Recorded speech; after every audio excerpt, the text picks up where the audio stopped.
bedraggled Pittsburgh Steelers. Even when Chuck's first team finished 1-13, Rooney's confidence in his choice never wavered. Inspired by his unflinching support, Noll turned the Steelers into the NFL's dominant team of the 1970s. Today, Dan Rooney is here to present his former coach for induction. Welcome, Dan Rooney.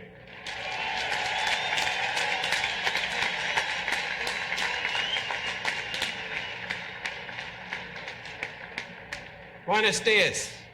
I bring greetings to the coach and all of you from the team in Barcelona. We would like to begin by congratulating all the members of this great Hall of Fame. Today's enshrinees, Dan, Walter, Larry, and Coach Walsh. There are times, though seldom, when something happens, when everything comes together, and a group of young men become a special team, where their accomplishments give them a time in history for the way they reach success, not only winning, being the best, doing so with unselfish determination to be the best team, making the goal together. And that happened in Pittsburgh. It was a glorious time.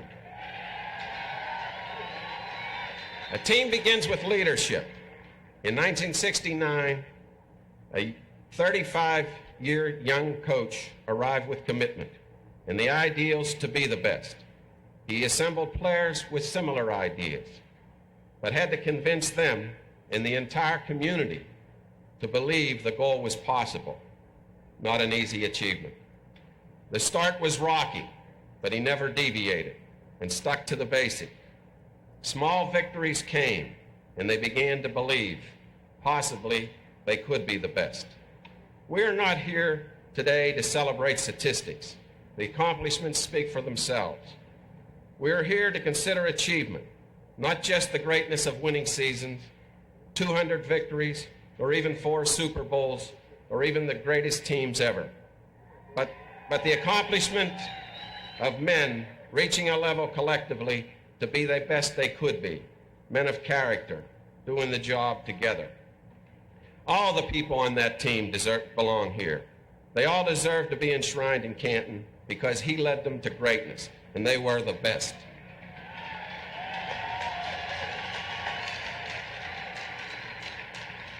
Today is most important because the leader is here. He personally deserves to be here. He represents all of them, all of us, Pittsburgh. He belongs principally for what he is, the coach, the teacher, the person. His character and ethics had everything to do with the success. Withstood throughout, influenced all around to be the kind of person we need. Good people, special people, winners, lasting, continuing. He is among the great football coaches, Hallis, Lombardi, Lambeau, Brown, Shula, Walsh, and Stagg, Bryant, and Robinson, who were special, reaching the top, not only having the best records, but the best teams. The Steelers were special in how they were a team. The coach pointed the direction to help each other, one of love. Other teams have considered themselves the enemies of the rest. The Steelers respected all and played as a tribute to the game and enjoyed the challenges. The league had no better champion because they carried the banner with pride and responsibility. They were different in play as well as conduct. The coach was different. His love for the game, the league, his players, and they all were proud of their differences, and he united those differences. He and Mary Ann are good friends. Their son, Chris, a fine young man, not surprisingly, is a teacher. His wife, Linda, is a teacher, and we had terrific times together. I would like to thank him for what he did for all of us. Pittsburgh became the most livable city. The Steelers were the standard which every team in the NFL tried to emulate. All of us became committed to being the best, including the fans.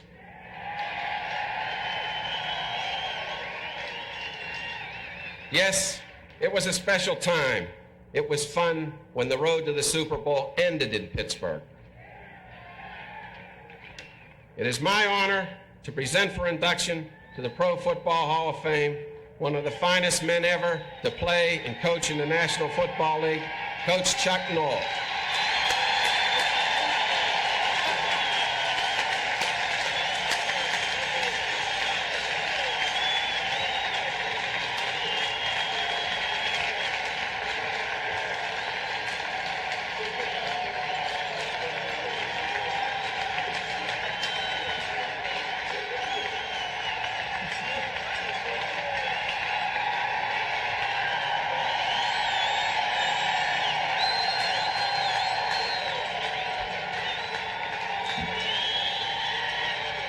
Dan Fouts is holding the money for the guy that cries the longest. And I'm going to win it.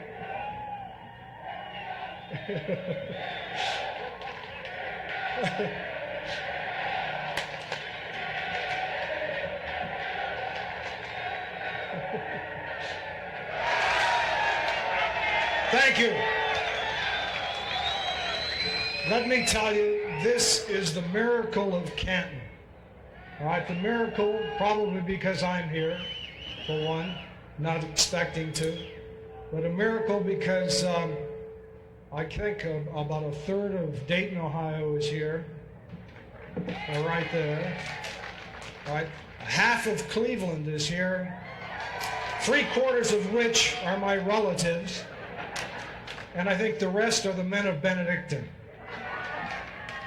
Of course, from Dayton, there's the University of Dayton people, a lot of them here, and 3/4 of Pittsburgh.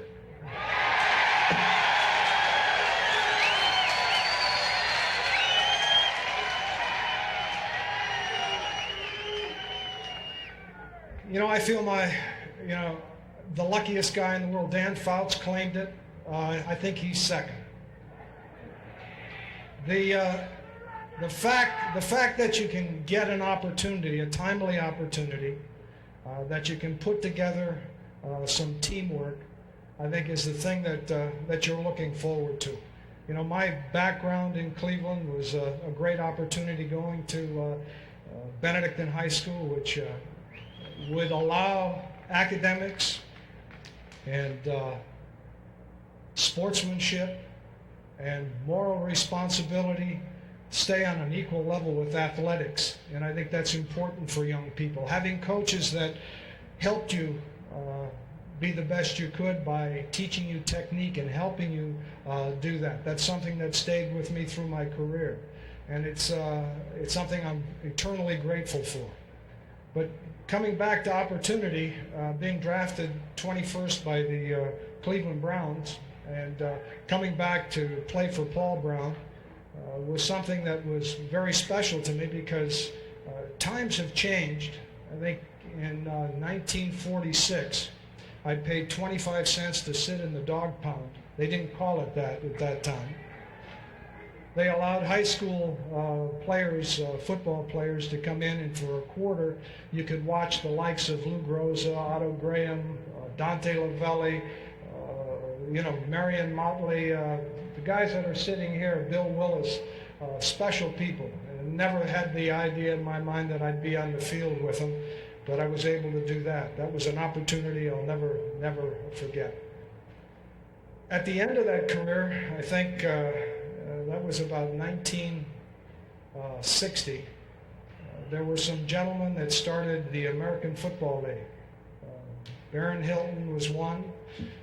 Lamar Hunt, who was over here, was one. And they got together and started a league, and there was an opportunity for coaches. And Sid Gilman was named the head coach of the Chargers at that time. It was the Los Angeles Chargers, and I called him on the phone and said, I really need a coaching job. And he says, what kind of experience do you have? And I said, well, I've played, but I've never coached. And he said, you're hired. And I appreciate that opportunity, Sid, very much, because working under Sid was really something special. It was a research project. It was great guidance. It was a learning experience where he kind of let me have my head and guided me when I needed guidance, and he did that very, very well, and I appreciate that very much. And then after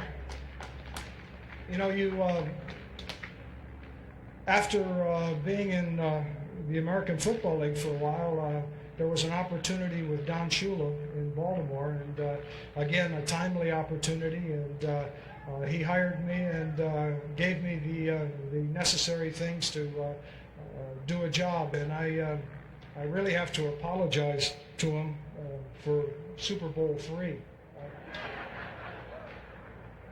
That wasn't one of the finer memories that we had. But again, an opportunity came, and that was afforded by the Pittsburgh Steelers. And not only the job opportunity that was great, but living in the city of Pittsburgh was great, because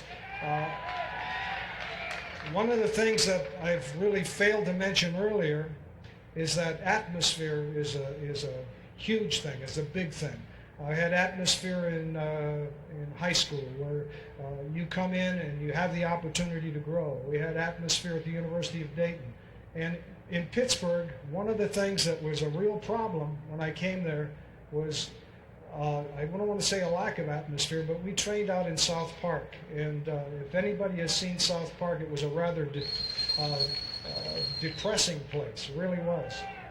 And when Three Rivers Stadium was put together, and this was put together by the citizens of Pittsburgh, I think it was a turnaround for our whole football team. We drafted some great people. We drafted the likes of Joe Green, Terry Bradshaw, Jack Ham, and they came into that place. But we played the first game in Three Rivers Stadium against the New York Jets. And that was the team we lost to in Super Bowl III. And I was a little antsy about this game. And I walked around the locker room, and Ray Mansfield was sitting there. He was the center for it. And I couldn't believe the look on his face, because his eyes were aglow, they were twinkling, and it was the atmosphere of a locker room and a training camp that we had come from that was really something special. And these guys went out on the field, and because of that atmosphere, the new stadium, the new teammates, they went out there, and we won the first game in Three Rivers Stadium, and from that time on, it was all uphill.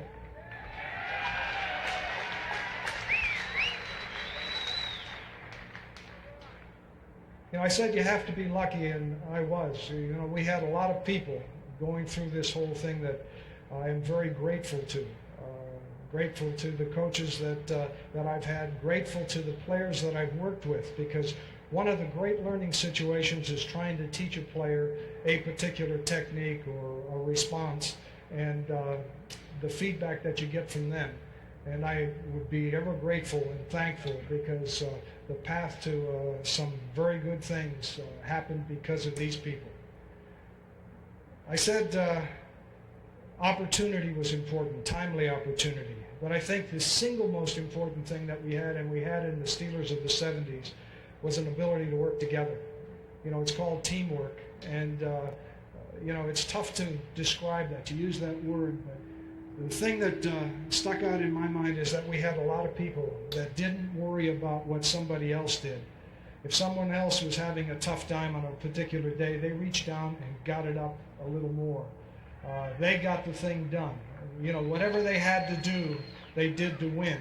There was never a reason to let down. Right now you hear about teamwork, and it's defined as 50-50, and that is a falsehood. There's no such thing as 50-50. You do whatever you have to do as part of the team. You may have to carry somebody. We had an offensive line when we were playing Houston that was decimated with the flu. Our offense couldn't move the ball. We had an injury to the quarterback. It was a time when maybe our defense and our special teams could have said, hey, it's time to fold our tent and go home. It didn't happen that way. We had a bunch of guys, Joe Green, Jack Lambert, Jack Ham, Mel Blount. They'd get together and reach down, and what they did is they limited a running attack. When they tried to run the ball, there was a Joe Green in the running lane. There was a Jack Lambert hammering on him.